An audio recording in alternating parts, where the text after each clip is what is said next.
Hi, I'm Dan Danford. We're shooting another episode of Money Made Easy for dadsdivorce.com. Thought we'd hit this week on some simple principles for financial success. And I know there is a tremendous volume of information out there. And in fact, I think that's one of the things that actually impedes a lot of people in their financial success. There are just too many decisions. It seems too complicated, and so they tend to kind of shove it on the back burner and just let life happen to them. But these are a few things that I have noticed that seem to make a huge difference for most people. One of the things that's really important is to keep yourself very marketable. Now, for my grandfather and my father, the world was completely different. I mean, you signed on with an employer and you spent your whole career there and you retired with a pension. That's not the way the world works today, and in fact, that hasn't been the way it's worked in my own career. I've changed employers and companies and jobs 4 or 5 times since I entered the workforce back in 1978.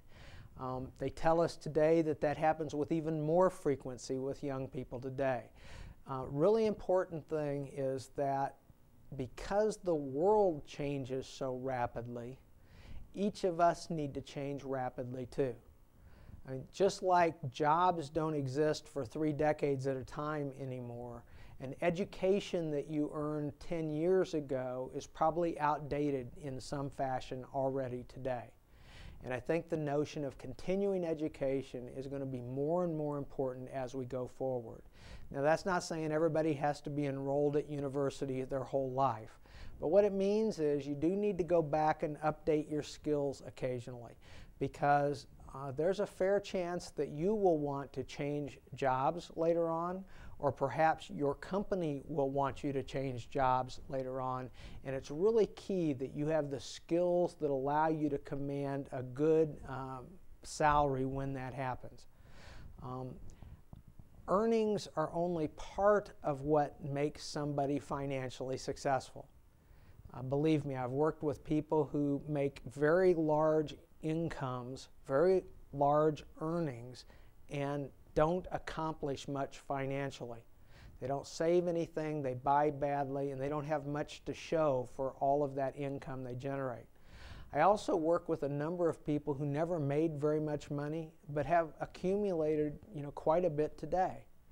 Okay, so what I'd say is earnings is only one component of financial success. Okay, but it is an important component, and you need to keep yourself as marketable as you can for as long as you can. Second issue is that you need to set money aside on a continuing basis. Okay, I give exactly the same advice to people who make $100,000 a year and people who make $20,000 a year. It doesn't matter so much how much you set aside, just that you do. It's good discipline, and more importantly, it creates a pool of resources for emergencies. If you're one of the people who follows Dave Ramsey, Dave Ramsey, one of his first steps is to accumulate an emergency reserve fund. Because when you have an emergency, you have to make decisions right now. And if the refrigerator goes out and you don't have a fund, then you have to borrow the money. Okay? Now you've become enslaved to that monthly payment. But if you have that money set aside, then you have the freedom to go ahead and pay for it and not to have to worry about it. Okay? Now, Dave says $1,000. That's a good place to start. But even after you've got $1,000, continue to save. You can't lose by having some money in the bank or in investments. That just makes your situation that much better. Then any of that money that's set aside, you need to invest it according to specific goals. Like one pool of the money, that $1,000 maybe, ought to be in the bank so you can get it out tomorrow if your refrigerator dies. Okay? But beyond that $1,000, maybe the next chunk of money is for the down payment on a car or a house. Okay, well, how it ought to be invested has to depend on when you might make that purchase. Okay, and after you've got the money set aside for that, maybe you're saving money for your kids to go to college. Okay, well, if they aren't going to use that money for another 15 years, then that draws for a different investment philosophy. So a key to success is to match those up with what your needs and objectives are. Okay? So you're going to keep yourself marketable, you're going to save money, you're going to match up investments as best you can to your circumstances. And then this last thing I'm going to touch on may be the most important of all, and that is to stick to your plan. Okay? We've just outlined 3 steps that are very important. Don't get derailed because of something you heard on the news tonight. Okay? Don't take your college savings account and go put it towards some stock you heard was a sure thing from somebody in the lunchroom at work. Okay, I've seen this too many times.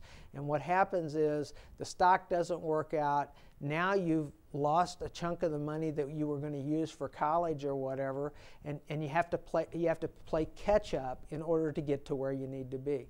Listen, it's okay to every once in a while speculate a little bit.